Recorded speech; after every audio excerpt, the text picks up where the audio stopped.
morning, beloveds. Okay. My morning is a little off because we went to the gym this morning. It's our last Wednesday. We go back to Sundays after this.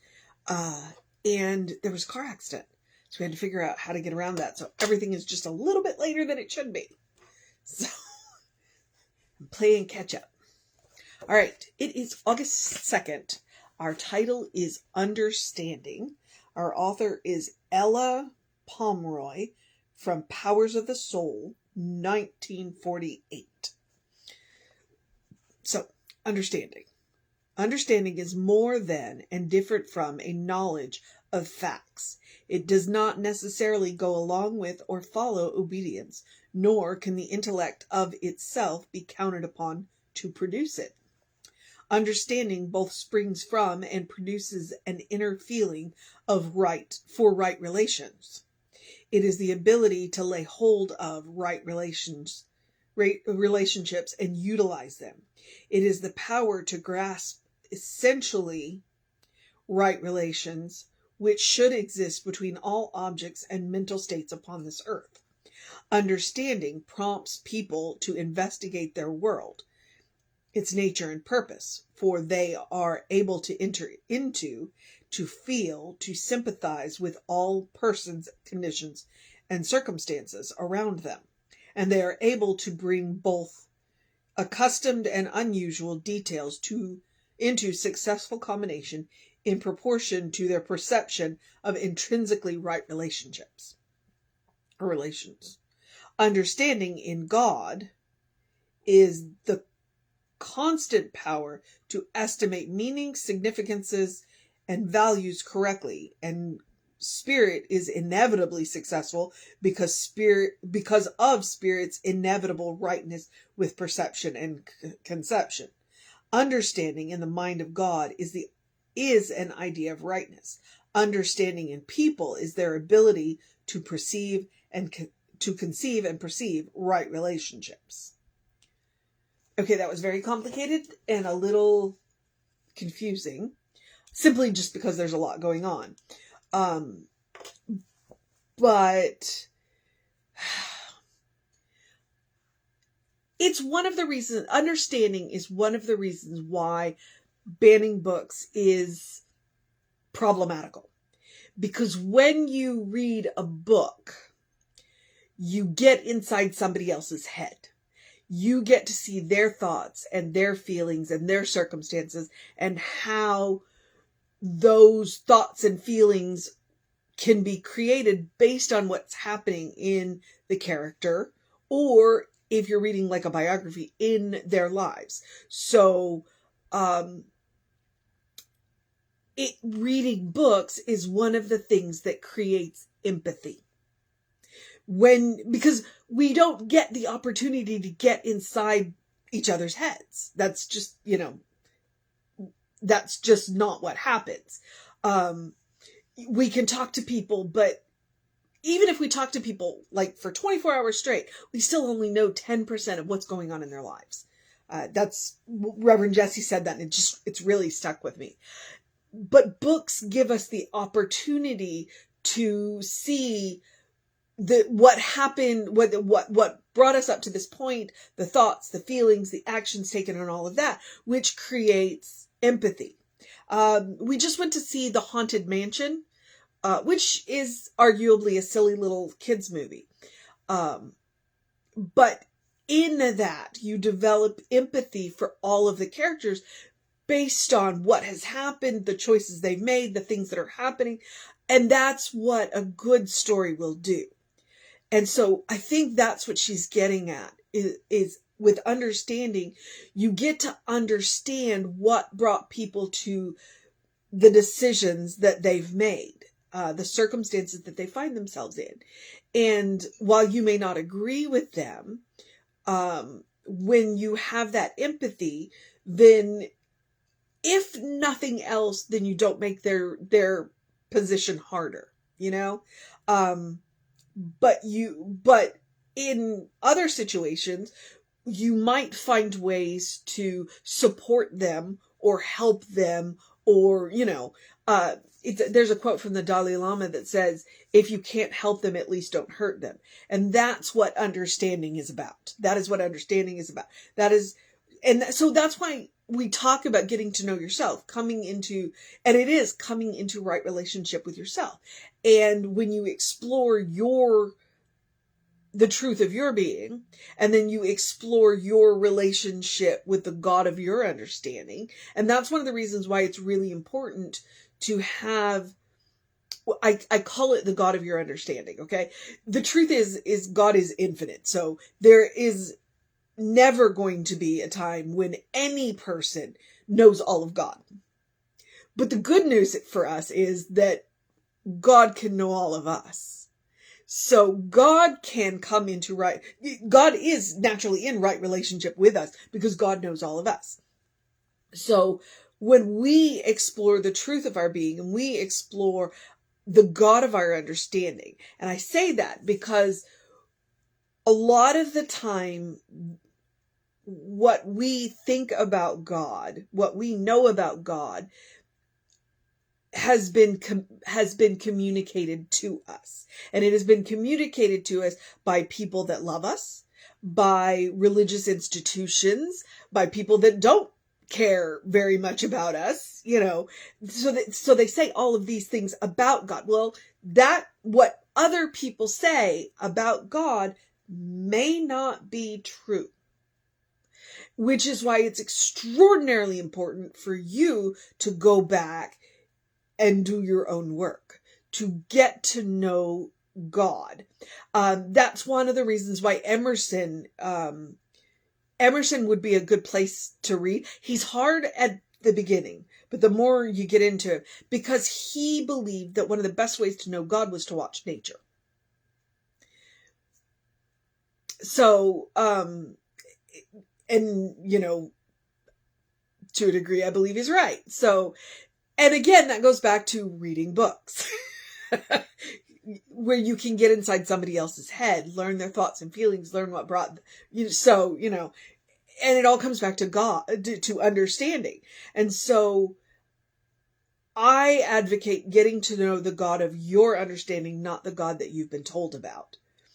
I advocate getting to, and once you come to the God of your understanding, it's a whole lot easier to come into right relationship with God, come into alignment with God, because you are coming into alignment with your truth, not what you've been told. Because frequently we're told things about God, and then we go back and we go, how is that possible?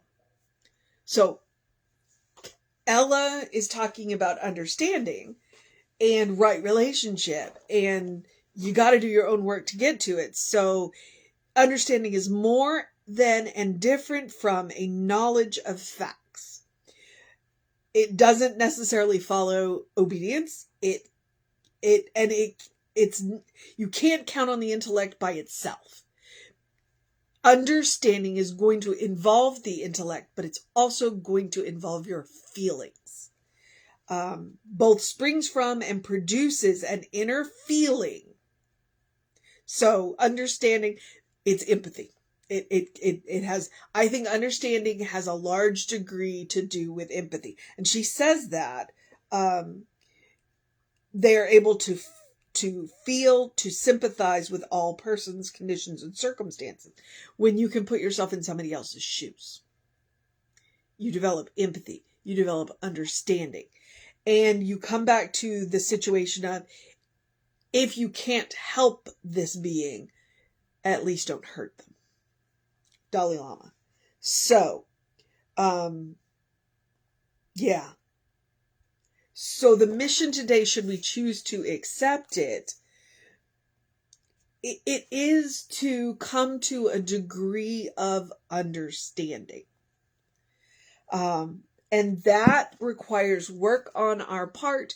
That requires exploring the truth about God. That requires exploring the truth about ourselves. And it requires allowing ourselves to, we'll never know what another person thinks or feels, but to make the effort, and reading is a good way to do that. Reading is a good way to do that. Which is why it's Stephen King that says, when you see a list of banned books, get yourself to a library, get yourself to a bookstore, read what they don't want you to know, and then make your own decision. So, you got the mission today.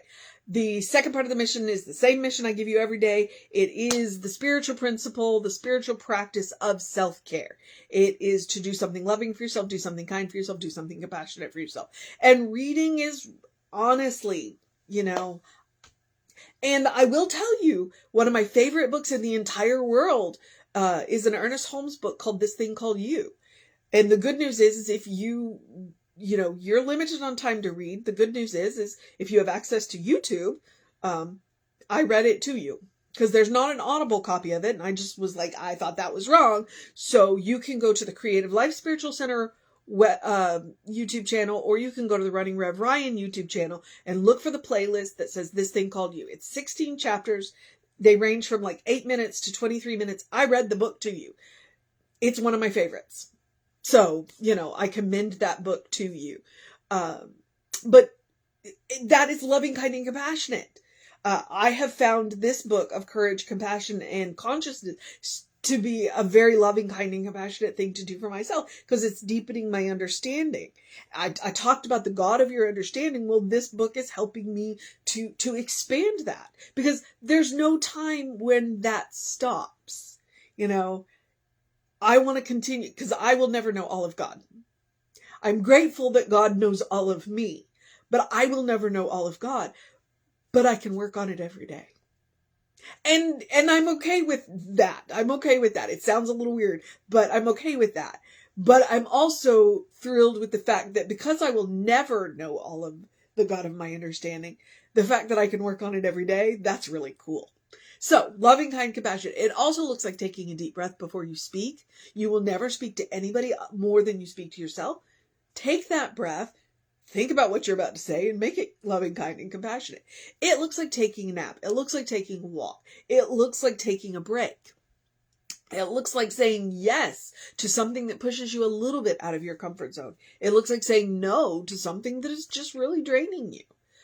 It looks like eating dessert first, which means don't save the good stuff. Okay. Your life is a special occasion. Treat it as such. Burn the nice candle, write the nice notebooks, wear the nice clothes, use the good glassware, stemware, silverware, dishware, all that. Use it now. Do it now. Do it now. Don't save it for a special occasion. Your life is a special occasion. It is also, because we're talking loving, kind, compassionate, it's also about making room for joy. No matter what is going on in the world, no matter what is going on in your life, you deserve joy. Joy is a quality of God. Please make room for it. Please make room for it. I say to do loving, kind, and compassionate things for yourself every day because I want you to create a habit. It takes 21 days to create a habit. So that's why I say it every day. I want you to create that habit of responding lovingly, kindly, and compassionately no matter what happens. When you create that well-worn path to the source of your own being, which is the source of infinite love, kindness, and compassion, then no matter what happens to you or when you meet people that need a little extra, you're connected to an infinite source. You have plenty to share.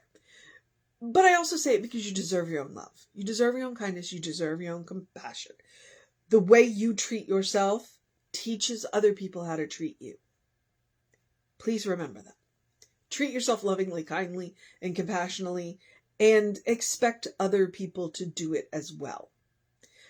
Even when we need to be corrected, we can still do it in lovingly, kindly, and compassionate ways. So, all right. The rest of the suggestions are the usual ones. Do something to engage your mind and your body, whatever that looks like for you.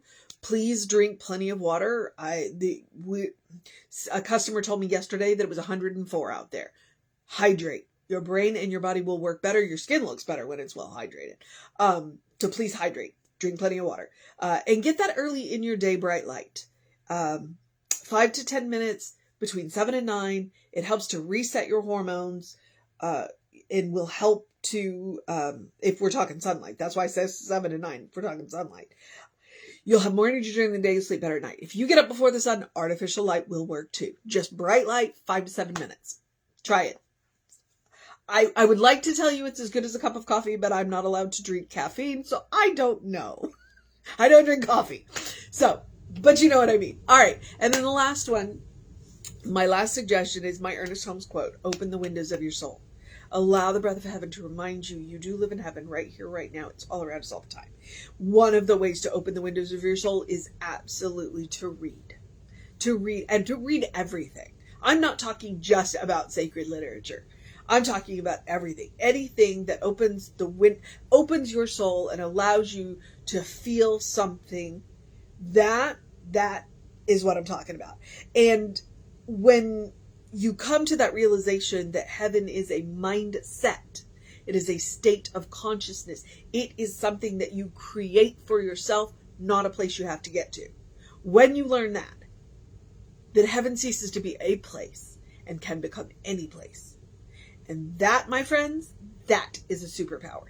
And you come pre-installed with that. It is part of the Christ consciousness. So activate that Christ consciousness. And the password, by the way, is love. It's an easy password. But you can always take Emma's advice. Look for the good and praise it. You want to open the windows of your soul? Gratitude will get you everywhere.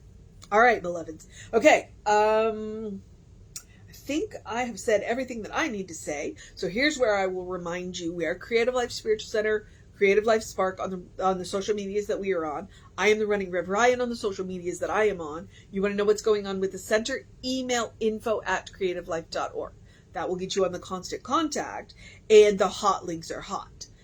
One of the other playlists, I have already mentioned this thing called You Playlist, is the Soul Session playlist. And there's a link in the email that'll take you right to that playlist. And it is fantastic. If you just need good, uplifting, interesting and content that will help you develop empathy, check out the Soul Session playlist. It's good. It's good. All right. I don't know what I was about to say, but here's where I get to encourage you to have a great day, a wondrous day, a fantastic day, a magical day, an enchanted day, a wonder-filled day, an awesome day, an amazing day, an understanding day, a kindness day, a compassionate day, a loving day, a consistent day, a consciousness day, a good day. And if that is too much pressure, simply have a day. You are enough. Just as you are. You are a beloved child of God, in whom God is well pleased and well represented. You are a bright light, a brilliant light, a divine spark, a spirit in motion, God in action, or as Reverend Jesse likes to call us, a godling. Okay? Know the truth of your being. Explore the truth of your being. All right, Reverend David should be on around 5 p.m. with you. I'll be back with you around 9 a.m. tomorrow. Take care of yourself. Know that you are loved, and I will see you